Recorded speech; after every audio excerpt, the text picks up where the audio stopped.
was watching a lecture by Francis Collins on, I think it was on the Veritas Forum.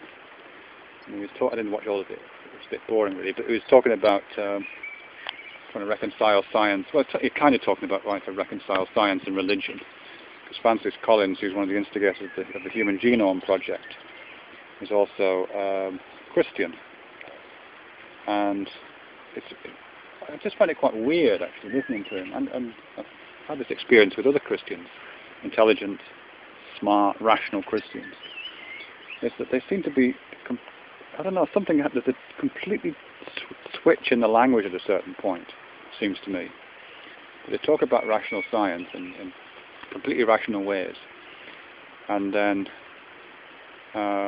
when talk about religion kicks in, a whole different set of criteria for what constitutes evidence, a whole different set of criteria for what constitutes logic, sense, morality, all sorts of different things kick in. And I just don't understand what's happening there. It's almost as if there's a spell that would be broken. And here I guess I'm citing Daniel Dennett, who had that book Breaking the Spell. But it seems almost as if they're under this compulsion to not mention certain things, to not talk about their religious belief in certain ways, because it would break the spell. That may well be nothing how they're experiencing, but that's how I experience watching it. You know, I just want one of these guys to say, now look, I know these stories aren't true.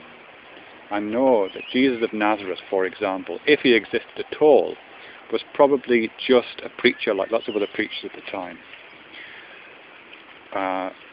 And it's almost certainly true that he wasn't born of a virgin, because that would be highly unlikely, to say the least.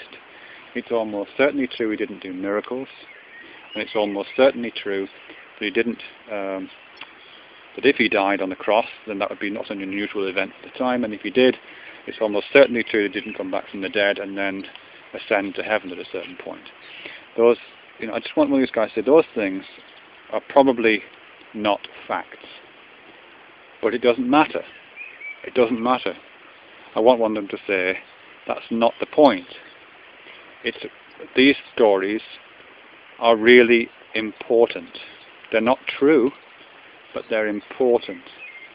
I don't really care if they say why they're important. Someone else can find that out. I don't care if they just stop the conversation there and say, I don't know why they're important. They're important to me. They're important to thousands of other people, millions of other people around the world. I can't fully explain it, but this is where I am with it. I want one of them just to be honest and just to say something like that. I don't fully understand why these stories are important, and I don't fully understand why, when I think about those stories, I have this experience of belief. Just like I'm believing in the existence of trees, and the existence of dogs, and the existence of clouds in the sky. It feels like belief. These stories feel real, even though I know they're not. They're important. I want someone to say that. I would like Francis Collins to say that. Instead of all this kind of obfuscation, this fudging of the issue, where we're supposed to think they're kind of real and kind of not, or they just avoid the issue entirely.